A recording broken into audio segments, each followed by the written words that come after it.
அதில் எப்படி இன்ட்ரெஸ்ட் உங்களுக்கு வந்தது? நீங்கள் படிக்கும்போது வந்துருச்சா? படிக்கும்போது இன்ட்ரெஸ்ட் வர்றதுக்கு மெயின் காரணம் வந்து என்னென்னா, நான் வந்து வெரி பிரைட் ஸ்டூடெண்ட். எனக்கு வந்து இந்த ராக்கெட்ரிங்கிறது வந்து அப்போ வந்து எனக்கு வந்து தெரியும். ஆனால் அந்த ராக்கெட்ரி நம்ம பண்ணுவோம்னோ நம்ம முன்னேறும் அதெல்லாம் அதை பற்றின ஒரு ஐடியா கிடையாது. எனக்கு யூஎஸ்ஏ போய் படிக்கணும் அப்படின்னு ஆசை. அப்போ யூஎஸ்ஏக்கு அப்ளை பண்ணேன். பிரின்ஸ்டன்லேயும் அப்ளை பண்ணேன், கால்டெக்லையும் அப்ளை பண்ணேன். ரெண்டுலேயுமே அட்மிஷன் கிடச்சிது. வந்துருச்சு. போகும்போது எங்கள் அம்மா வந்து ஒரு ஹார்ட் பேஷண்ட். 6 days ஆர் நம்பர். டாக்டர் சொல்லிட்டாரு, எத்தனை நாள் ஆகும்னு சொல்ல முடியாது, நீ போன உடனே கூட அவ செத்து போயிடலாம் அப்படின்னாரு. நான் பயந்து போய் உட்காந்துட்டேன்.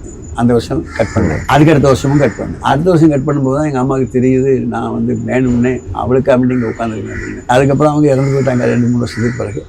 நானும் அதுக்கடுத்து ஐஎஸ்ஆர்ல ஜாயின் பண்ணி போயிட்டுருக்கேன். இன்ஜினியரிங் காலேஜில் படிக்கும்போதே நான் வந்து ஆடிட்டோரியல் கான்டெஸ்ட்டில் கலந்துக்குவேன். 63-64 காலகட்டத்தில் அண்ணா வந்து ஒரு ஜட்ஜாக இருக்காரு. அப்படி தான் ஃபர்ஸ்ட் டைம் நான் அண்ணாவை பார்க்குறது அங்கே வச்சு தான் பார்க்குறேன். அண்ணா பார்த்தது அப்போ? ஆமாம், அப்போ தான் பார்க்குறேன். இந்திய எதிர்ப்பு போராட்டம் நீங்களே போனீங்களா? இந்திய எதிர்ப்பு போராட்டத்தில் நாங்கள் ஆக்சுவலாக பயந்து போயிட்டோம். மதுக்கரையில் வந்து ஷூட்டிங் நடக்குது, கோயம்புத்தூர் மதுக்கரை. நாங்கள் தொடங்கினது வந்து மதுரையில். கோயம்புத்தூர் பண்ணி அது கையை மீறி போயிடுச்சு. நாங்கள் எதுவுமே வன்முறையில் ஈடுபடுறோம்னு நாங்கள் அதுக்கு போகவே இல்லை. நார்மல் வச்சு அவன் வந்து இவ்வளோ மாதிரி ஒரு சாதாரண துப்பாக்கி வச்சு ஷூட் பண்ண மாட்டான். அதில் எத்தனை பேர் இறந்தாங்க? ஆமாம், 300 பேருக்கு மேலே இருக்கும். ஆனால் வெளியில் சொன்னது வந்து 10 பேர், 22 பேர் சொன்னாங்க.